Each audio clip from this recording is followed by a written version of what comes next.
नमस्कार, स्वागत है आपका। इंडिया टीवी देख रहे हैं आप। आपके साथ मैं हूं प्राची पाराशर। तीसरी बार मोदी सरकार, ये तो अब लगभग तय माना जा रहा है। एनडीए की बैठक लगातार चल रही है। मोदी सरकार 3.0 का स्वरूप कैसा होगा? क्या नरेंद्र मोदी, नीतीश और नायडू के भरोसे सरकार चला पाएंगे? मोदी का इतिहास उठाकर देखें तो चाहे राज्य की 4 बार की सरकार हो या फिर 10 साल केंद्र की सरकार हो, नरेंद्र मोदी ने अब तक सिर्फ भारी बहुमत की सरकार को लीड किया है। पहली बार होगा जब उनके सामने नंबर्स की भारी कमी होगी। ऐसे में अलायंस पार्टनर्स के भरोसे या कहें कि उनके दबाव में मोदी कितना एक्शन मोड अपना पाएंगे, यह अपने आप में बड़ा सवाल है। लेकिन जो सबसे बड़ा सवाल है वो ये कि नीतीश कुमार और चंद्रबाबू नायडू नरेंद्र मोदी के लिए कितना और कब तक लॉयल्टी दिखाएंगे। विपक्ष डोरे डाल रहा है, नंबर्स के जुगाड़ में इंडिया अलायंस भी लगा हुआ है। ऐसे में आने वाले कुछ घंटे बहुत महत्वपूर्ण रहने वाले हैं। दिल्ली में दरबार सजा है एनडीए और इंडिया दोनों का। आज दोनों ही बैठकों में अंतिम फैसला लिए जाने के साफ संकेत मिल रहे हैं। ऐसे में सस्पेंस अभी भी बरकरार है। आज करेंगे मुकाबला और जानेंगे कि मोदी कितने मुलायम हो पाएंगे और कितना भरोसा नायडू और नीतीश कुमार पर कर पाएंगे। लेकिन उससे पहले सुनिए आज के कुछ बड़े बयान। इतिहास तो गवाह है कि फायदा उसी को हुआ है जिसके साथ नीतीश कुमार रहे। यही इतिहास है। उन्होंने कहा कि नीतीश कुमार से हम बात करेंगे। के लिए बात करेंगे? बात करने का क्या मतलब होता है? वो ऑफर दे सकते हैं आपको कि हम डिप्टी पीएम बनाते हैं। तो हमने अपना निर्णय सुना दिया ना, इसके बाद कोई कुछ ऑफर देते हैं तो दें। अगर राहुल गांधी जी स्वीकारने को तैयार है नेतृत्व, तो हम विरोध क्यों करेंगे? राहुल गांधी देश के नेता है, ये प्रूव किया है। राहुल गांधी लोकप्रिय नेता है, देश की जनता ने उनको स्वीकारा है। हम सब उनसे प्यार करते हैं, हम उनको चाहते हैं सब लोग। इंडिया गठबंधन में प्रधानमंत्री पद के ऊपर कोई मतभेद ही नहीं है। अभी हम कन्नौज से आ रहे हैं तो कन्नौज के पार्टी ऑफिस में इसी तरह से भीड़ थी और वहाँ लोग कह रहे थे कि अब जब अगली बार अखिलेश यादव यहाँ आएंगे तो नए प्रोटोकॉल के साथ आएंगे, वो प्रधानमंत्री बन जाएंगे। मैं समझती हूँ सभी कार्यकर्ताओं की ये उम्मीद रहती है कि उनका नेता कहीं उनको उच्च स्थान पे नजर आए। तो और जिस तरह का परिणाम रहा है तो बहुत लोग आशाजनक हैं और सभी के मन में आशाएं हैं। तो आइए इसी पर करेंगे चर्चा की शुरुआत। खास मेहमान हमारे साथ हैं शहजाद पूनावाला, प्रवक्ता भारतीय जनता पार्टी हमारे साथ स्टूडियो में हैं। तहसीन पूनावाला राजनीतिक विश्लेषक के तौर पर हमारे साथ स्टूडियो में हैं। जीएम शाहीन नेता जेडीयू हमारे साथ हैं और इसके साथ ही साथ हमारे साथ किशोर तिवारी हैं, प्रवक्ता शिवसेना उद्धव गुट। आप सभी का बहुत बहुत स्वागत है। मैं शहजाद पूनावाला जी आप ही के साथ शुरुआत कर रही हूं। अभी तक भारी बहुमत के साथ सरकार चलाने का एक्सपीरियंस आपके पास है, आपकी पार्टी के पास है, आपके नेता के पास है। अब सवाल यही पूछा जा रहा है कि मोदी कितने मुलायम रह पाएंगे? सबसे पहले तो मैं बता दूं कि 2014 में भी और 2019 में भी, हालांकि हमारी स्पष्ट बहुमत वाली भारतीय जनता पार्टी को स्वयं स्पष्ट बहुमत मिला था, उसके बावजूद भी हमने कोलिशन वाली एनडीए सरकार ही बनाई थी। तो आपको याद होगा उस समय हरसिमरत कौर बादल हो, रामविलास पासवान जी हो, चाहे उसके अलावा रामदास अठावले जी हो, ऐसे अनेकों मंत्री हमारी सरकार का हिस्सा थे। तो मुझे लगता है कि आज भी कोई दूसरी स्थिति नहीं है। हाँ, आंकड़े अलग अलग हो सकते हैं, अलायंस वही है। और इसीलिए जो चरित्र हमारा है मजबूत नेता का, जब मजबूत नेता होता है तो वो नेतृत्व जो है हमेशा डिलीवर करता है, चाहे कोलिशन की सरकार का आंकड़ा 2014 वाला हो, 2019 वाला हो या 2024 वाला हो। परंतु दूसरी ओर देखिए, आज जिस प्रकार से इंडी अलायंस में अब आंकड़े उनके पास है नहीं। हमारी एक पार्टी भारतीय जनता पार्टी के पास ही स्वयं इंडी अलायंस के पूरे दलों के ज़्यादा हमारे पास सीटें हैं, फिर भी अपनी हार पर जो जश्न मना रहे हैं। और जो हम हैं, हम लोग हालांकि चुनाव तीसरी बार जीते हैं, फिर भी हम इंट्रोस्पेक्शन मूड में हैं। तो मुझे लगता है कि इसी से अंतर पता चलता है कि कुछ लोग तीसरी बार 99 सीट पर अटकते हैं, 100 सीट पार नहीं कर पाते हैं, तब भी उनको गुमान है। और हम लोग जो है, जो भी मैंडेट मिला है उसको स्वीकारते हुए अपनी तीसरी बार सरकार बनाने वाले हैं। हाँ, एक बात स्पष्ट ये भी पूछना चाहिए कि उद्धव ठाकरे जी क्यों नहीं आ रहे? उद्धव ठाकरे जी ने ऑलरेडी नाराजगी शायद जताना शुरू कर दिया है, तो उसका जवाब कांग्रेस पार्टी देगी। अब देखिए, उसका जवाब तो खैर उद्धव गुट ने भी दे दिया है और साफ कर दिया है कि आज अपने विजयी उम्मीदवारों से वो मिलने जा रहे हैं। महाराष्ट्र में आज एक और हलचल हुई है शहजाद पूनावाला जी, किसी ने तो जिम्मेदारी ली है हार की। देवेंद्र फडणवीस इस्तीफा दे रहे हैं, हालांकि स्वीकार नहीं हो रहा है। देखिए, यही तो अंतर है भारतीय जनता पार्टी और कांग्रेस पार्टी में। देखिए, हम लोगों को तीसरी बार भी 200 से अधिक सीट मिल रहे हैं। हम लोग जो है लगातार अपना जो तीसरी बार सरकार में आने का काम कर रहे हैं। हम लोगों ने तीसरी बार सरकार बनाई है, उसके बावजूद भी नैतिकता के आधार पर कोई जिम्मेदारी उठा रहा है। और जो लोग तीसरी बार भी 100 पार नहीं कर पा रहे हैं, वो अपनी अकाउंटेबिलिटी तय करने के बदले किस प्रकार से अपने आप को एक प्रकार से ये बता रहे हैं कि वो जीत गए। मतलब कि जो 100 में से 100 लाता है, वो आज डिस्टिंक्शन लाया है, तो वो फिर भी एक प्रकार से अकाउंटेबिलिटी दे रहा है। और जो हर बार फेल होता है, उसको आज ग्रेस मार्क से वो पास हुआ है, तो वो बता रहा है जैसे दुनिया फतेह कर दी। ठीक है, तहसीन पूनावाला जी, इस सवाल का जवाब तो आप ही दे पाएंगे कि डिस्टिंक्शन लेकर पास हो गई मोदी सरकार, उसके बावजूद आप लोग कह रहे हैं कि देखिए बहुत बुरी हार हो गई, हमने हरा दिया, संविधान जीत गया, लोकतंत्र जीत गया। सरकार तो ये बना ही रहे हैं, इससे तो कोई डिनाई कर नहीं सकता। प्राची जी, अव्वल तो आपके शो में मुझे शिरकत करने का मौका मिला, इसलिए मैं आपका शुक्रगुजार हूँ। और शुरुआत में शहजाद को, बीजेपी के सभी समर्थकों को, जो भी आपके दर्शक हैं जिन्होंने बीजेपी को वोट किया, उनको बहुत बहुत बधाई और शुभकामनाएं। हमारी जो भी पॉलिटिकल डिफरेंसेस हो, देश आगे होना चाहिए सबसे ज़्यादा। तो मैं उम्मीद करता हूँ कि बीजेपी अच्छी सरकार दे पाएगी। लेकिन बात क्या है प्राची जी, आप भी जानते हो, शहजाद भी जानते हो, जितने भी लोग इस शो को देख रहे हैं, कि जो नंबर्स है, नंबर्स को नंबर के तौर पर नहीं, पॉलिटिकल कॉन्टेक्स्ट में देखना चाहिए। राहुल गांधी ने कभी ये नहीं कहा पार्लियामेंट में खड़े होते, मैं अकेला सब पे भारी, मैं अकेला सब पे भारी। उसने ये नहीं कहा राहुल की गारंटी। ये सारी बातें माननीय प्रधानमंत्री जी ने की, और आज माननीय प्रधानमंत्री जी की जो गारंटी है वो रिजेक्ट हो चुकी है।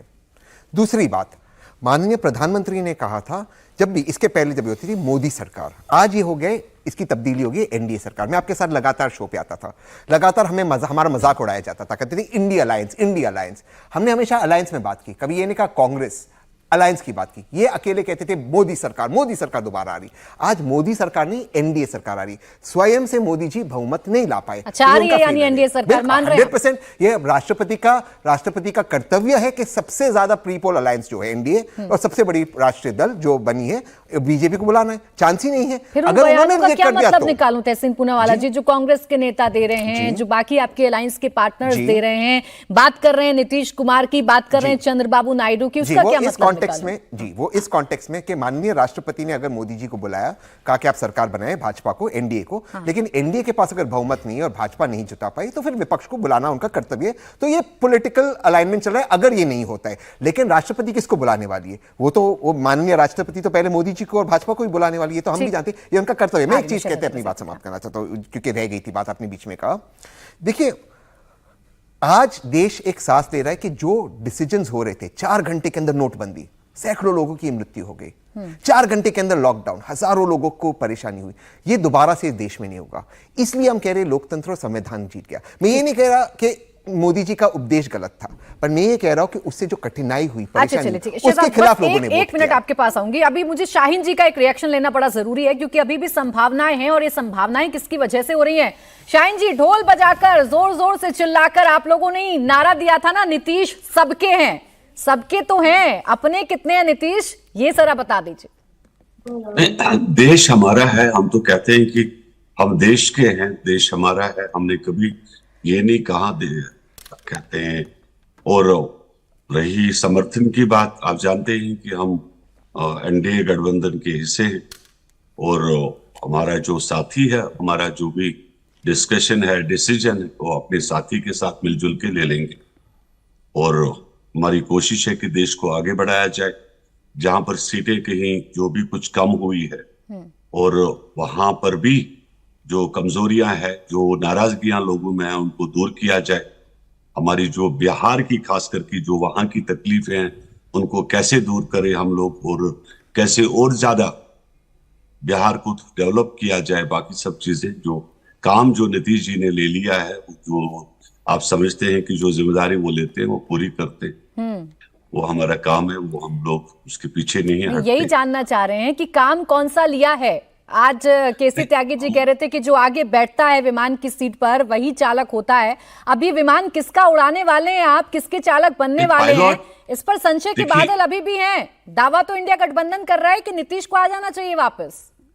नहीं, पायलट के ऊपर डिपेंड करता है ना। देखिए जहाज में वो तो अपना वेदर देखता है ना कि मौसम कैसा है, मेरे को यू टर्न तो नहीं, लेफ्ट टर्न राइट टर्न तो नहीं करनी, कहीं पर टर्बुलेंस तो नहीं हो, वो तो पायलट तो देखता है वो सब चीजें। उन्होंने गलत तो नहीं कहा। और इतना मैं बताना चाहता हूँ इंडिया गठबंधन को, आपके प्रोग्राम के थ्रू, देखिए हमसे जो पीछे गलतियां हुई है वो गलतियां हम लोग नहीं दोहराएंगे, ठीक है, वो गलती हम लोग नहीं करेंगे, ठीक है, और उनका प्रायश्चित हमने किया है। अब इससे स्पष्ट तो कहा नहीं जा सकता है। किशोर तिवारी जी, मुस्कुरा तो रहे हैं आप शाहीन जी की बात सुनकर, लेकिन निराशा हाथ लग रही होगी। सबसे पहले आपके नेता ही ने कहा कि हम तो बात करेंगे नायडू साहब से और हम तो बात करेंगे नीतीश कुमार जी से। उनके पार्टी के तमाम नेता एक लाइन में ये कह रहे हैं कि हम अपनी गलती को दोबारा दोहराने वाले नहीं हैं। नहीं, मैं एक बात बोलूंगा कि शाहीन साहब ने ये भी बोला ना कि वो यू टर्न वगैरह जो पायलट करेगा, तो ये सब चीजें देखिए मैं अभी बताता हूं। प्राची जी, तहसीन ने पहले बता दिया कि बीजेपी को 240 सीट मिले और उनके गठबंधन को भी 291 सीट मिले हैं। तो गठबंधन धर्म से भी या इससे प्रोटोकॉल से भी वो जो उनका बीजेपी का नेता चुना जाएगा उसको बुलाएंगे, तो इसमें अभी कोई विवाद नहीं है। और मैं शाहीन जी को भी कहता हूं कि इतने जल्दी डिसीजन भी नहीं बदलना चाहिए, ना ही तो टीडीपी ने ना ही तो जेडीयू ने। हाँ, अब वो आपका ये बयान मुझे कंफ्यूज कर रहा है कि आप इंडिया गठबंधन के साथ हैं या एनडीए के साथ हैं। आप सलाह दे रहे हैं उनको कि इतनी जल्दी स्टैंड नहीं बदलना चाहिए। अभी अभी तो स्टैंड बदल कर आए हैं, यानी आप स्टे रहने के लिए कह रहे हैं कि वहीं रुकिए जहां पर हैं। ये बहुत बड़ा नहीं, मैं उद्धव ठाकरे जी की तरफ से बहुत बड़ा स्टेटमेंट है। प्राची जी, इसको थोड़ी से भी कम गंभीरता से ना लीजिए। किशोर तिवारी उद्धव जी के बयानों को कम्युनिकेट कर रहे हैं और वो खुद आज मीटिंग में नहीं जा रहे, और उन्होंने किशोर तिवारी को कहा है कि यहाँ पर संदेश दे दे कि हम भी आ रहे हैं। क्या आप भी आना चाह रहे हैं? क्या ऐसा है कुछ? प्राची जी, मेरा एक सवाल है किशोर जी से।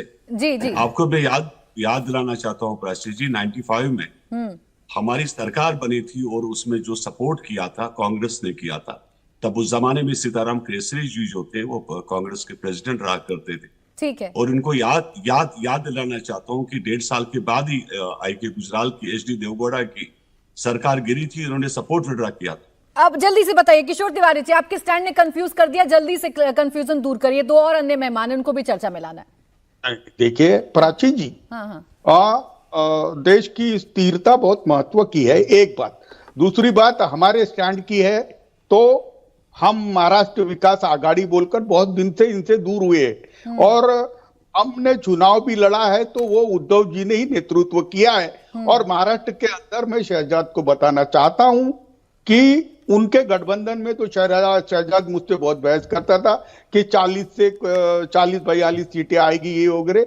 अब कैसा हुआ है कि पिछले 41 से वो घसर के 17 पे आई है, लेकिन बीजेपी की बहुत हानि हुई है। अच्छा चलिए, आप दूर है ना, बस ये संभावनाएं जो अभी आपके एक बयान से आई, वो बयान से बस वो संभावनाएं पूछ रही थी कि आप इधर साइड हैं या इधर साइड हैं। आपको इंडिया गठबंधन में ही काउंट करो ना, बस यही आपसे पूछ रही थी। ज्योत्सना जी हमारे साथ हैं, प्रवक्ता टीडीपी, उनके पास चली जाती हूँ। ज्योत्सना जी, आप पर भी सभी की निगाहें हैं।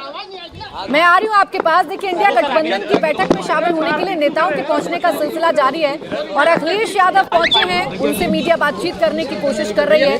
बयान नहीं दे रहे हैं मीडिया में अखिलेश यादव के मन में क्या है, अखिलेश यादव को लेकर कार्यकर्ता क्या सोच रहे हैं, ये तो लगातार उनके कार्यकर्ताओं की तरफ से बताया जा रहा है। डिंपल यादव जी का भी बयान हमने सुनाया था। ज्योत्सना जी, आ रही हूं आपके पास। सुनील सिंह यादव जी पर इन तस्वीरों पर जरा जवाब ले लूं। सुनील सिंह यादव जी, कार्यकर्ता चाहते हैं अखिलेश यादव को उच्च पद पर देखना, आप भी कार्यकर्ता हैं, कौन सा उच्च पद चाह रहे हैं आप अखिलेश यादव जी के लिए? देखिए, माननीय अखिलेश यादव जी की 80% लड़ाई तो हम लोग जीत गए हैं। उन्होंने कहा था कि भारतीय जनता पार्टी का जो विजय रथ है वो उत्तर प्रदेश से अगर कोई रोकेगा तो समाजवादी लोग रोकेंगे। वो माननीय अखिलेश यादव जी ने भारतीय जनता पार्टी की विजय रथ को ही नहीं रोका है, उनके रथ वाले घोड़ों को नकेल डाल दी है। ना वो हिल पा रहे हैं, ना आगे जा पा रहे हैं, ना पीछे जा पा रहे हैं। देखिए प्राची जी, एक बात समझनी होगी, ये जो रिजल्ट आया है ना देश का, लोकतंत्र में जो पर्व था उसका जो फैसला आया जनता जनार्दन का, ये सिर्फ मोदी जी की हार नहीं है, ये भय की हार है, भ्रष्टाचार की हार है, झूठ की हार है, धोखे की हार है, बेईमानी की हार है, जुमलों की हार है और घमंड की हार है। और हार स्वीकार कर लेना चाहिए। अभी मैं बीजेपी के प्रवक्ता को सुन रहा था, कह रहे थे पास हो गए। अरे भाई कैसे पास हो गए? 2014 में भारतीय जनता पार्टी को 282 सीटें इस देश की जनता देती है और 19 में 303 दे देती है और 24 में आप आ जाते हो 300 से 3 से आप आ जाते हो सीधे 240 पर। आप तो 400 पार जा रहे थे। और एक बात मैं आपके कार्यक्रम में साफ साफ कह सकता हूं, बड़ी जिम्मेदारी के साथ कह सकता हूं, इस देश का अगला प्रधानमंत्री नरेंद्र मोदी जी नहीं होने जा रहे हैं। एक दूसरी बात, इंडिया गठबंधन के सारे नेता आपस में बात करेंगे, क्योंकि राजनीति प्राची जी संभावनाओं का खेल है, इसमें संभावनाएं लगातार बनी रहती हैं। तो पूछ रही थी सुनील सिंह जहां यादव तक जी सवाल आदरणीय आपके नीतीश नेता कुमार ने जी कहा, का है, आपके कार्यकर्ता कह रहे हैं, आप भी पार्टी के समर्पित कार्यकर्ता हैं, बधाई आपको, आप गदगद हैं, आपने बीजेपी का विजय रथ उत्तर प्रदेश में रोक दिया है। बस यही पूछ रही थी कि कौन सा उच्च पद सोचकर बैठे हैं कार्यकर्ता दिमाग में, समाजवादी पार्टी के अध्यक्ष और अब कन्नौज से सांसद अखिलेश यादव के लिए? हमारा अभी असली लक्ष्य है भारतीय जनता पार्टी की सरकार ना बनने देना। ठीक, क्योंकि जो लोग संविधान को खत्म करने की साजिश कर रहे थे, चंद उद्योगपतियों के लिए काम कर रहे थे, जो पिछड़े दलितों का हक छीन लेना चाहते थे, जनता ने उन पर मोहर लगाई है उनके खिलाफ। अब हमारी नैतिक जिम्मेदारी है कि किसी भी तरीके से बीजेपी को दिल्ली में सरकार बनने से रोके। ठीक है, अब जिन दो लोगों के भरोसे आप ये दावा कर रहे हैं, उन दोनों लोगों की पार्टी के नेता मेरे साथ बैठे हैं, प्रवक्ता बैठे हैं। ज्योत्सना जी, आपसे सवाल रह गया था, कॉन्फिडेंस इंडिया अलायंस में उतना ही है जितना एनडीए बता रहा है कि हमारी सरकार बन रही है, तीसरी बार प्रधानमंत्री शपथ लेंगे प्रधानमंत्री पद की, और ये कॉन्फिडेंस चंद्रबाबू नायडू और नीतीश कुमार की वजह से है। बता दीजिए अभी मैडम, आप लोग किधर हैं? हम लोग एनडीए के साथ हैं, हम एनडीए के गठबंधन में, और हमारा गठबंधन बहुत क्या बोलते हैं, बहुत स्ट्रांग है। कहीं पे भी कोई भी कुछ किसी किस्म का भी कोई डाउट नहीं है, कुछ भी नहीं है। हम लोगों ने चुनाव में एनडीए गठबंधन में लड़ा है, चुनाव में एनडीए सरकार जीती है, सरकार बनने वाली है आंध्रा में, और हम लोग आप लिख के रख लीजिए प्राची जी, हमारी सरकार बन रही है सेंटर में, लिख के रख लीजिए ये बात, उसमें कोई भी इधर उधर की बात ही नहीं है। एनडीए की सरकार बन रही है सेंटर में भी, यहाँ पे आंध्रा में हम लोगों ने देख लिया एक बहुत अच्छे नंबर के साथ। बिकॉज जैसे हम बोलते हैं ना, हम चुनाव से पहले जब हम गठबंधन में हम हमारी party Telugu Desam party, Jana Sena party and Bharatiya Janata party, हम लोगों ने जब एक गठबंधन में आए एंड हम लोगों ने चुनाव मिलके लड़ा है। ये जो हमारी जीत है, या यहाँ पे असेंबली सीट्स में या फिर पार्लियामेंट सीट्स में जो जीत है हमारी किसी की अकेले की जीत नहीं है, वो Telugu Desam party, Jana Sena party and Bharatiya Janata party की एक कलेक्टिव जीत है ये। हम लोगों ने यहाँ पे ऑफर पर स्टैंड बदलेगा तो नहीं, क्योंकि बड़े आश्वस्त नजर आ रहे हैं दूसरी ओर के लोग भी। नहीं, वो उन लोगों को कहां से क्या आश्वासन है मुझे तो पता नहीं है, पर हमारी स्टैंड तो बहुत क्लियर है। आज सुबह भी जब हमारे सुप्रीमो नारा चंद्रबाबू नायडू जी ने एक प्रेस मीट रखा था, आपने भी कवर किया होगा प्राची जी उसको, वो बहुत क्लियर है। हमने एनडीए के इसमें चुनाव लड़ा है। ठीक है, अभी तो आप स्पष्ट कह रहे हैं, सुनील सिंह यादव जी को अच्छा नहीं लग रहा होगा, किशोर तिवारी जी को भी अच्छा नहीं लग रहा होगा, और तहसीन आपको भी इनकी बातें बहुत ज्यादा अच्छी लग नहीं रही। मैं आप ही के पास आ रही हूँ। ठीक है ज्योत्सना जी, फिर मैं आ रही हूँ तहसीन आपके पास भी। सुनील सिंह यादव को आपने सुना, कह रहे हैं हम बनने नहीं देंगे सरकार। यूपी में तो आपको रोक दिया, इस बात से तो मनाही की नहीं जा सकती। अखिलेश यादव ने बुरी तरीके से आप लोगों को स्टॉप कर दिया, उत्तर प्रदेश में सबसे बड़ी पार्टी बन गए। देखिए, वो छोटी छोटी उड़ानों पर गुरूर करते हैं जो परिंदों को खुला आसमान वो चाहते नहीं है। देखिए इन्होंने क्या कहा कि हम लोगों की 330 सीट्स थी एनडीए 2019 में, अब वो 292 सीट्स हो गई। हम बहुमत फिर भी मिल गया है, फिर भी 40 कम हुई तो वो हमारे लिए बड़ी हार है। तो आपके तो नेता ने कहा था 79 सीट्स आने वाली है, केवल क्योटो में फाइट है, तो 79 बोला और 37 पर आ गए। तो ये तो सीधे सीधे 42 का नुकसान हुआ है आपको, पर उसमें आपको जीत नजर आ रही है। ठीक है, आप जीत देखिए उसमें। उसके अलावा उन्होंने कहा कि यहां पर हार गई भाजपा, वहां पर हार गई, ये उसकी हार है, ये उसकी हार है। तो बता दीजिए, दिल्ली में 7-0, मध्य प्रदेश में 29-0, उत्तराखंड में 5-0, हिमाचल में 4-0, गुजरात में 25-1, तेलंगाना में 8 और 8 सरकार आने के बाद, आंध्र प्रदेश में क्लीन स्वीप, ओडिशा में क्लीन स्वीप। ये किसकी हार हो गई? और हमारी ओडिशा में राज्य सरकार बन रही है, अरुणाचल प्रदेश में सरकार बन रही है, कांग्रेस वहां से साफ हो चुकी है। तो मुझे लगता है कि इस प्रकार का विश्लेषण करते संजय सिंह, सुनील यादव जी, तो पूरा विश्लेषण कीजिए। उसके बाद मैं पूछना चाहता हूं, उन्होंने अभी तहसीन ने कहा कि मोदी जी ने आंकड़ा दिया था 400 का, राहुल गांधी ने भी तो 295 का आंकड़ा दिया था ना। और ये कह रहे हैं कि हम इससे पहले कभी एनडीए नहीं बोलते थे, मोदी मोदी करते थे। मान्यवर राहुल गांधी तो केवल एक सामान्य सांसद है, ना कोई पार्टी के पदाधिकारी है बड़े, पूर्व अध्यक्ष है, फिर भी पार्टी की पूरी ब्रांडिंग में और भारत जोड़ो यात्रा में प्रमुखता में वो रहे। खड़गे जी साइड पर, अधीर रंजन चौधरी जी का तो फोटो भी नहीं। तो मुझे लगता है कि व्यक्ति विशेष को कौन प्रमोट करता है पार्टी में और कौन सी पार्टी परिवार के आधार पर, हमने आपने डिस्कशन किया है ना शहजाद पूनावाला जी, आज ये सवाल पूछ रहे हैं तो सवाल तो वाजिब है कि क्या गया 400 पार का नारा, कहां गया? मैं मानता हूं ना, मैं तो विनम्रता से स्वीकार रहा हूं। मैं आ रही हूं फिर सुनील जी, मैं तो विनम्रता से स्वीकार रहा हूं कि पिछली पार्लियामेंट में अगर एनडीए और एनडीए प्लस को मिला ले तो हमारा 400 था। एनडीए प्लस हमारे साथ नहीं था, मुद्दों पर वो हमें सपोर्ट करता था। हमें लगा कि इस बार हमें प्रयत्न करना चाहिए कि हम लोगों को 90 मार्क्स मिलते हैं, 100 के लिए ट्राई करना चाहिए। हमने कोशिश की, हमें 80 मिले, हम फिर भी फर्स्ट है, यूनिवर्सिटी टॉपर है, और जो ग्रेस मार्क्स से पास हुए हैं वो इतरा रहे हैं जैसे कि उन्होंने फतेह हासिल कर दी है। मुझे बताइए 79 का 37 कैसे हुआ? बताइए तहसीन पूनावाला जी, पहले आप जवाब दीजिए, फिर सुनील जी आ रही हूं। 295 सिद्धू मूसेवाला का गाना याद है मुझे, ये बयान आप लोगों ने बड़ा कोट किया था कि देखिए आपने गाना नहीं सुना, वो वहां तक भी तो नहीं पहुंचे आप लोग। बिल्कुल 295 से 230 ऑड पर आए और ये 400 से 290 पे आए। किसका ज़्यादा मार्क्स कम हुआ? और बेटे हम यूनिवर्सिटी के टॉपर है भैया। अगर प्रिंसिपल आपके घर में बैठता है, प्रोफेसर्स आपके हैं, पेपर आप बनाते हो, उसके बाद आपको फिर भी नहीं मिलता, पेपर खुद सेट करने के बाद आपको नहीं मिलता है, तो मैं क्या बोलूँ? अब खुद ही यूनिवर्सिटी में चीटिंग करने के बाद नहीं होता है। जिस तरह से और मैं बड़ी जिम्मेदारी से कह रहा हूँ, जिस तरह से एक माहौल बनाया गया था इस चुनाव के पहले, मैं दोबारा से कह रहा हूं, नंबर्स को नंबर की तरह नहीं, पॉलिटिकल कॉन्टेक्स्ट में देखना चाहिए।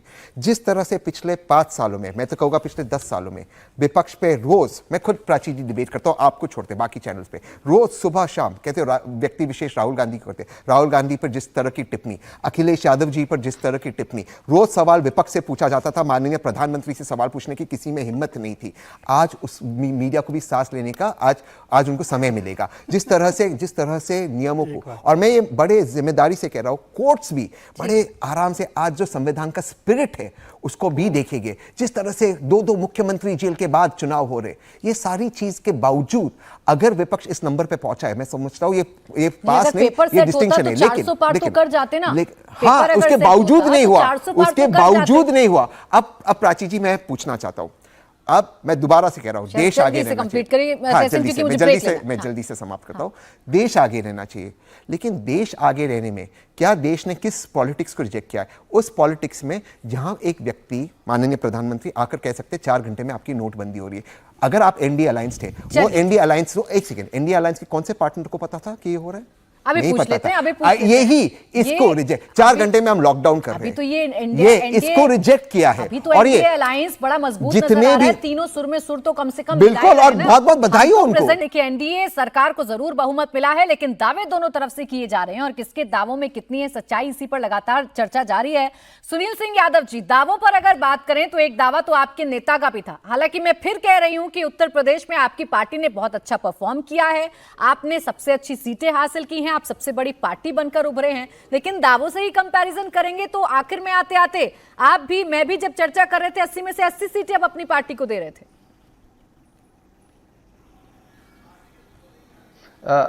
देखिए प्राची जी, हमारे नेता माननीय अखिलेश यादव जी ने कहा कि क्योटो में लड़ाई है, और क्या झूठ बोला है। जो पूरी भारतीय जनता पार्टी कह रही थी माननीय प्रधानमंत्री जी 10 लाख से जीतने जा रहे हैं, आपको जानकारी है कितने से जीत पाए? मुश्किल 1.5 लाख से। राजनाथ सिंह जी, लोग कह रहे थे कि 8 लाख से जीतने जा रहे हैं लखनऊ, कितने से जीत पाए? 75,000 से हारते हारते रह गए हैं। तो अब आपको यह समझना चाहिए प्राची जी, जो बात मैं कहना चाहता हूं कि सिर्फ बनारस में मोदी जी के खिलाफ नाराजगी नहीं है। अभी आप मीडिया के लोग समझ ही नहीं पाए भारतीय जनता पार्टी के अंदर कितनी बगावत है मोदी जी को लेकर के। इसीलिए मैं कह रहा हूं कोई प्रधानमंत्री हो सकता है, मोदी जी देश के अगले प्रधानमंत्री नहीं हो सकते हैं। कोई हो सकता है, महाराष्ट्र में लोग जिम्मेदारी लेकर के इस्तीफा दे रहे हैं, देवेंद्र फडणवीस, नाराजगी की तो बात देश में कौन देगा इस्तीफा? सुनील जी चलिए, मैं नहीं समझ पा रही, मीडिया नहीं समझ पा रही, शहजाद पूनावाला जी नहीं समझ पा रहे, आप समझ पा रहे कि एनडीए के अंदर क्या चल रहा है, तो आप ही स्पष्ट कर दीजिए। नहीं, मीडिया किस समझ नेता रही, को बोल देख नहीं रहे हैं रही। आप प्रधानमंत्री बनते हुए, आप ही बता दीजिए, बड़ा स्पष्ट हो जाएगा। जरा मैं बात कर लूं। किशोर जी आ रही हूं, एक मिनट। हाँ। हम देर सवेर हम ये कह सकते हैं, जो भी प्रक्रिया है, महामहिम राष्ट्रपति जी पहले एनडीए को बुलाएंगी, क्या होगा क्या नहीं होगा, लेकिन मैं आपके कार्यक्रम में बड़ी जिम्मेदारी के साथ कह सकता हूं, देर सवेर इस देश में इंडिया गठबंधन सरकार बनाएगा, अपना प्रधानमंत्री बनाएगा, और ऐसा प्रधानमंत्री जो समाजवादी सोच का हो, अभी जो पिछड़े दलित आदिवासी महिलाओं के हक के लिए फैसले ले सके, संविधान की रक्षा कर सके। नहीं जा रहे हैं। और देखिए वही दोनों काउंटर करना चाहते हैं आपको। फिर मैं शहजाद आ रही हूँ, ज्योत्सना जी भी काउंटर करना चाह रहे हैं। ज्योत्सना जी, देर सवेर सही उम्मीद है इन लोगों को सरकार बनेगी इनकी? उम्मीद रखना कुछ गलत बात तो नहीं है, पर फिर भी वहां पे नंबर तो देखना है ना प्राची जी। बहुत साफ है, जैसे वो बोल आप एक चीज बोल रहे थे कि उनके राष्ट्र में उनकी बहुमत मिले, पर हमारे राष्ट्र में अगर आप देखेंगे तो क्या बोलते हैं, NDA is the one with the biggest number. ठीक है ज्योत्सना जी, देखिए ये कॉन्फिडेंस है सुनील सिंह यादव जी, और यही कॉन्फिडेंस आप लोगों को भारी तो नहीं पड़ जाएगा। शहजाद पूनावाला जी जवाब दें। देखिए बगावत है आपकी पार्टी में। देखिए मुझे लगता है सुनील जी मेरी बारी है, सुनील जी मेरी बारी है, मुझे लगता है एक एक करके अभी बगावत पर जवाब ले लूं जरा, जो मुझे नहीं दिख रहा इनको नहीं दिख रहा, क्या पता बता दें आज, बताइए। किशोर जी आ रही हूँ, सीधा आ रही हूँ फिर आपके पास, आप ही के पास आएंगे। किशोर जी आप ही के पास आएंगे। सुनील जी, अरे भाई सुनील जी एक मिनट, कंफ्यूजन हो रहा है। शहजाद जी से सवाल है, शहजाद जी से। अभी सुनील जी ने कहा कि अगला प्रधानमंत्री जो होगा वो प्रधानमंत्री नरेंद्र मोदी नहीं होंगे। फिर आपने थोड़ा सा ग्रिल किया तो उन्होंने बोला कि देर सवेर इंडिया अलायंस का होगा। मान्यवर आपके भरोसे बैठे तो याद है ना, एक बार सोनिया जी ने दावा पेश किया था, उन्होंने कहा था वी हैव 272, और उसके बाद मुलायम सिंह यादव जी ने क्या किया था। तो मुझे लगता है आपके भरोसे तो ना ही बैठे तो बेहतर है। दूसरी बात मैं पूछना चाहता हूं, आपने एक बार कहा 14, 17, 19, 22 और यहां तक कि जो 22 के विधानसभा चुनाव हुए थे तब अखिलेश जी ने क्या कहा था, 400 आ रही 403 में से। तो किसी ने पूछा केवल 3 आ रही है बीजेपी की विधानसभा में, तो उन्होंने बोला हाँ 400 हमारी आ रही है। ऐसे दावे करने वाले लोगों से मुझे लगता है तो इंडिया अलायंस के लोग भी आपको कितना सीरियसली लेते हैं वो एक अलग विषय है। मैं मानता हूं कि आपको अच्छी सीटें उत्तर प्रदेश में आई है, इसमें हमें आत्मचिंतन करना चाहिए। महाराष्ट्र में उद्धव जी की और बाकी अलायंस की अच्छी सीटें आई है, इस पर हमको बिल्कुल चिंतन करना चाहिए। देवेंद्र जी ने तो अपना इस्तीफा भी पेश किया। परंतु मैं सवाल पूछना चाहता हूं, आज तीसरी बार कांग्रेस पार्टी 100 सीट तक टच नहीं कर पाई है। क्या इस पर आत्मचिंतन होगा या इस पर घमंड होगा? और बताइए कि अभी सरकार बनी नहीं है, सुनील जी का और किशोर तिवारी जी का घमंड देखिए कितना है। मुझे लगता है कि अगर इतना घमंड अभी आ चुका है तो देश की जनता देख रही है कि किस प्रकार से थोड़ा सा सत्ता के करीब भी नहीं आए तो ऐसे आपके तेवर बदले हैं। और जहां तक मीडिया को स्वतंत्र करने का और चीटिंग वीटिंग का सवाल है, बताइए अपनी बात को कॉन्ट्रडिक्ट कर रहे हैं। अगर चीटिंग हो रही होती तो प्रधानमंत्री का मार्जिन इतना कम होता 1.5 लाख का, जैसे ये बता रहे। अगर चीटिंग होती तो बताइए कि आज भी बॉयकॉट करके आपने प्राची को रखा है ऑफिशियली कांग्रेस ने तो, और उस पे भी एकमत नहीं है। समाजवादी पार्टी ऑफिशियली यहां पर है, उद्धव जी के तो खासम खास नेता यहां पर है, और कांग्रेस पार्टी ऑफिशियली यहां नहीं है। अच्छा चलिए ठीक है, बहुत छोटा जवाब तहसीन दीजिएगा, फिर दोनों जवाब देना चाह रहे हैं। सुनील जी भी और किशोर जी बहुत देर से बोलना चाह रहे हैं। तहसीन जी, इंपॉर्टेंट इन पर तिवारी जी बस 1 सेकंड में आ रही हूँ, 1 मिनट में आ रही हूँ, जल्दी से खत्म करेंगे। तहसीन जी, हाँ। मैं ये बात मानता हूं कि माननीय प्रधानमंत्री चुनाव जीत गए वाराणसी से, लेकिन मैं अब भी कहता हूं कि जो देश का मूड भाजपा और खास करते उनकी गवर्नेंस के खिलाफ था, वो अगर चीटिंग नहीं होती तो ये भी मुश्किल होता। मैंने वाराणसी में, काशी में कहा था कि बहुत मुश्किल होगा मोदी जी को जीतना, और वो एक समय पे पीछे भी चल रहे थे। ये ठीक है वे जीत गए, मैं ये भी मानता हूँ देश के सबसे बड़े नेता है, लेकिन जिस हिसाब से सिस्टम को दबाया गया है, जिस हिसाब से 2 मुख्यमंत्री जेल में, ये सिस्टम के खिलाफ, ये सिस्टम के खिलाफ। अमेठी में चीटिंग हुई नहीं हुई? ये अगर ये अमेठी में अगर cheating मैं इसका जवाब दे देता, अगर चीटिंग नहीं होती तो और भी बड़ा मार्जिन मिलता इंडिया अलायंस ये को। क्या तरीका है? मतलब मैं जीतू तो ठीक है अभी सिस्टम कब में, ये हारू तो देखिए, या तो सिस्टम खराब है। लोकतंत्र की ये जीत हो नहीं नहीं, सकती है, या तो ये मैं cheating हो इलेक्शन सकती पे नहीं है, कह रहा हूं, मैं या सिस्टम तो पे कह रहा संविधान हूं, की मैं जीत हो सिस्टम पे सकती कह रहा हूं। है। जिस तरह से मीडिया पैसे का, ऑपोजिशन के पास पैसा नहीं था, जिस तरह से पैसे का 14 में इस्तेमाल मीडिया हुआ, किसके पास था? जिसके पास पैसे का इस्तेमाल, शहजाद पूनावाला जी की पार्टी को आपने रोक दिया। आपके व्यूअर्स आप जानते हैं बार-बार किस कहते तरह हैं का ना तहसीन पैसा खर्च पूनावाला किया जी। गया, किस तरह का कल मैं पैसा देख रही खर्च किया थी। गया, अच्छा, प्रेस इस तरह का कॉन्फ्रेंस देख पैसा रही थी कभी मैं। भी चुनाव में ऐसा खर्च लग नहीं किया रहा गया। था जैसे बहुमत का आंकड़ा आप लोगों जिस के तरह पास से है। एजेंसीज का दुरुपयोग किशोर हुआ। तिवारी जी।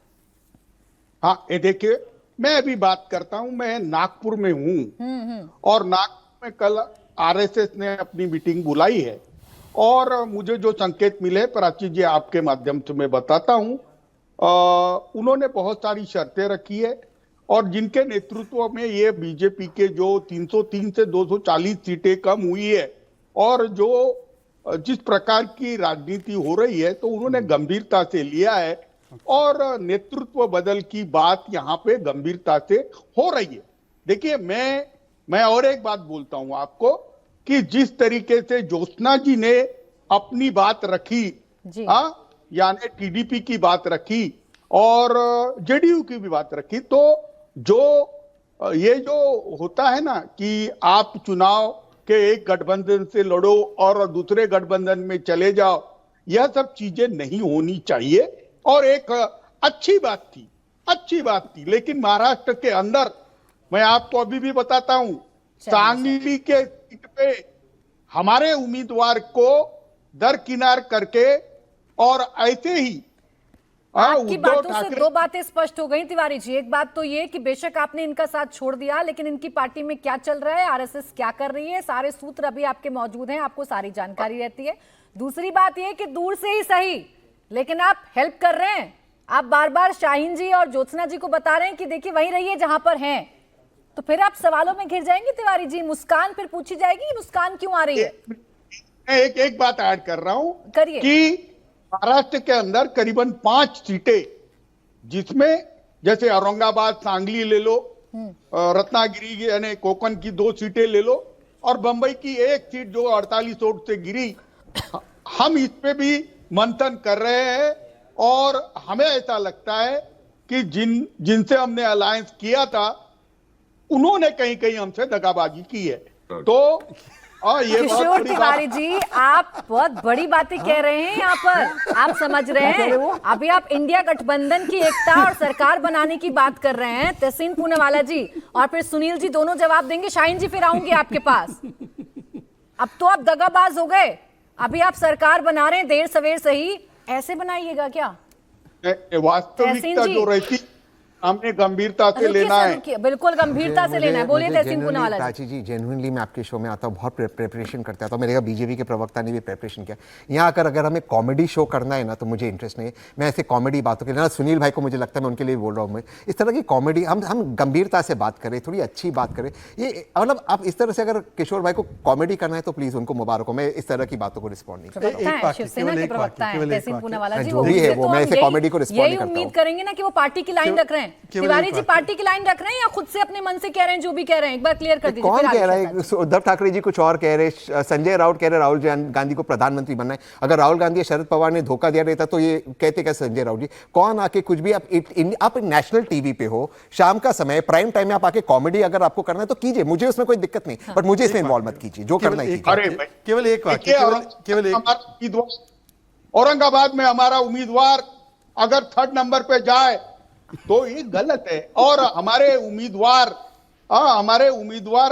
ऑफिशियल हो और लेकिन अब भाई आपको अपने नेताओं के बयान भी सुनने चाहिए ना। उद्धव ठाकरे, संजय राउत, राहुल गांधी को पीएम बनाने की बात चल रही है और आप अभी अंदर क्या हुआ, दगाबाजी हो गई, इस पर अटके हुए हैं। जल्दी से शहजाद जी, फिर शाहीन जी भी। और क्योंकि मैं तो किशोर जी को बड़ा सम्मान देता हूं, हालांकि उन्हीं के साथ ही उनको कॉमिक और कॉमेडी पता नहीं क्या क्या कह रहे हैं, मतलब उद्धव जी का एक प्रकार से मजाक उड़ा रहे हैं। ये उनके अलायंस के चलते बीच में नहीं, मैं माफी चाहता हूँ, ये गलत, बीच में आप अपने समय पर बोलिए। आप गलत है तो आप बताइए कि उद्धव जी, देखिए अभी तिवारी जी ने एक और बड़ी बात की, उन्होंने कहा कि हमारे नेतृत्व में लड़ा गया। हालांकि कांग्रेस को ज्यादा लोकसभा सीटें मिली है, उद्धव जी को तो 9 या 10 सीटें मिली है, फिर भी मतलब कि कहीं ना कहीं उद्धव जी को वही भाव लग रहा है जो किशोर तिवारी जी प्रकट कर रहे हैं, और इसीलिए उद्धव जी आज नहीं आए। बहाने कुछ भी दे दे वो। और अब देखिए, इनका तो अलायंस अभी अभी बना है, सरकार के आसपास नहीं है, तो इतने झगड़े हैं, तो सत्ता की लालच में तो क्या क्या कर देंगे, कितने कुर्ते फाड़ देंगे। तो मैं यही कह रहा हूं, देश को देखना, एक तरफ शाहीन जी, एक तरफ टीडीपी की प्रवक्ता और मैं, एक मत होकर हम लोग अपने देश के लिए बात रख रहे हैं और यहां पर अपनी अपनी लालच के हिसाब से बात। अच्छा, अभी पूछ लेते हैं शाहीन जी, आपको लेकर कहा जा रहा है ऑफर मिलेगा तो कहीं भी जा सकते। अब देखिए, चर्चा को यहीं पर रोकते हैं क्योंकि तस्वीरें जो हैं वो सामने आ रही हैं। एनडीए की ये बैठक, प्रधानमंत्री नरेंद्र मोदी आपको इस बैठक में नजर आ रहे होंगे और चंद्रबाबू नायडू और नीतीश कुमार, जिन पर सभी की निगाहें टिकी हुई हैं। एकनाथ शिंदे भी आपको नजर आ रहे होंगे महाराष्ट्र से, जिन पर सभी की निगाहें टिकी हुई हैं। वो दोनों नेता भी बैठे हुए हैं, जेडीएस के नेता भी बैठे हुए हैं। यहाँ पर आपको जीतन राम मांझी भी नजर आ रहे होंगे, अनुप्रिया पटेल भी आपको नजर आ रही होंगी, आरएलडी से जयंत चौधरी भी आपको नजर आ रहे हैं, रक्षा मंत्री राजनाथ सिंह यहाँ पर मौजूद हैं, अमित शाह यहां पर मौजूद हैं, चिराग पासवान इस बैठक में मौजूद हैं। तो एनडीए के जितने भी अलाई पार्टनर हैं वो सब के सब इस वक्त बैठक में मौजूद हैं और ये बैठक हालांकि खत्म हो चुकी है। बैठक के अंदर की तस्वीरें ये सामने आ चुकी हैं और इसके बाद आज ही सरकार बनाने का दावा पेश किया जा सकता है, ऐसा सोर्सेस के हवाले से जानकारी मिल रही है। एनडीए के इस बैठक में लगभग सब कुछ तय हो रहा है या तय हो गया है, ऐसी उम्मीदें भी जताई जा रही हैं। चंद्रबाबू नायडू और नीतीश कुमार को लेकर ही इंडिया गठबंधन की सबसे ज्यादा निगाहें हैं, लेकिन ये दोनों नेता प्रधानमंत्री के साथ में बैठे हुए हैं। चंद्रबाबू नायडू को आप देखिए, ललन सिंह भी आपको नजर आ रहे होंगे। तो ये तमाम नेता साथ बैठकर चर्चा कर चुके हैं, यानी ये आप समझिए कि एनडीए की सरकार तो बन रही है, ये तो अब लगभग तय हो चुका है। लेकिन इस तीसरे टर्म में क्या शर्तें होंगी, एलाई पार्टनर को कैसे मोदी सरकार लेकर चलेगी या बीजेपी लेकर चलेगी, किसका कद क्या रहने वाला है, किसको क्या मिलने वाला है, कौन कितनी बार्गेनिंग कर रहा है, अभी इसी पर सभी की निगाहें टिकी हुई हैं। तो ये बड़ी तस्वीरें इस वक्त आपको दिखा रहे हैं। पीएम आवास में एनडीए नेताओं की जो बैठक चल रही थी वो अभी खत्म हो चुकी है। बहुमत का आंकड़ा एनडीए को मिला है, 292 सीटें बहुमत मिला है यहां पर एनडीए को और सरकार एनडीए की बन रही है। तीसरी बार मोदी प्रधानमंत्री पद की शपथ लेने जा रहे हैं, ये लगभग तय है क्योंकि जो प्री पोल अलायंस हुए हैं उसके जितने भी नेता हैं वो आज सब पीएम आवास के अंदर मौजूद रहे। बैठक हो चुकी है और इस बैठक के बाद अब ये बताया जा रहा है, सोर्सेज ये बता रहे हैं कि आज ही नई सरकार बनाने का दावा भी पेश कर दिया जाएगा।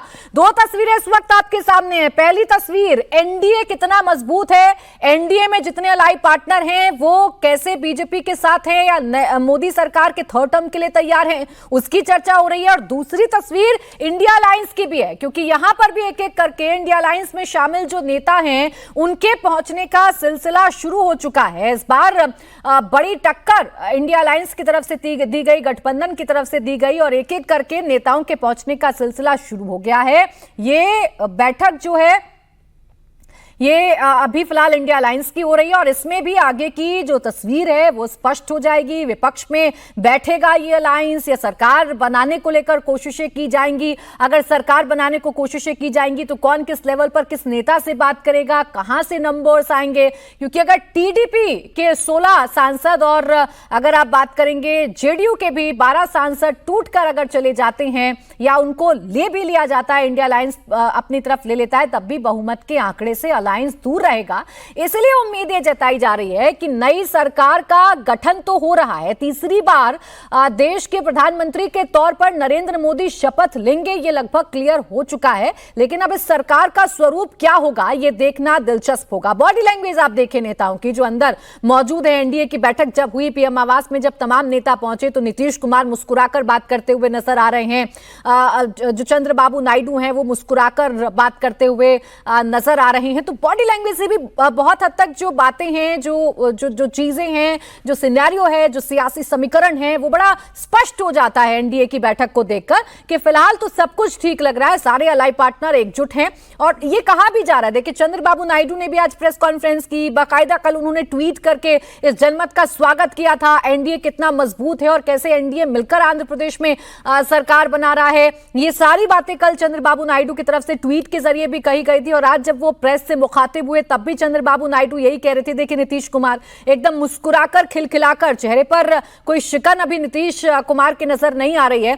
इसलिए अभी ये तो नहीं कहा जा सकता कि नीतीश कुमार के मन में क्या है, नीतीश कुमार कहीं कुछ यू टर्न तो नहीं लेने जा रहे हैं। तमाम नेता जितने भी जेडीयू से जुड़े हुए हैं उनसे भी जब आप बात करिएगा तो वो यही कहते हुए नजर आ रहे हैं कि हमने एक बार गलती की, दोबारा गलती नहीं करेंगे, एनडीए के साथ ही रहेंगे, ये साफ कर दिया है। और ये तस्वीर एनडीए की आप देख भी रहे हैं, बहुमत स्पष्ट है, सरकार तीसरी बार बन रही है मोदी सरकार की। हाँ, इसका स्वरूप क्या होगा ये देखना आप दिलचस्प होगा।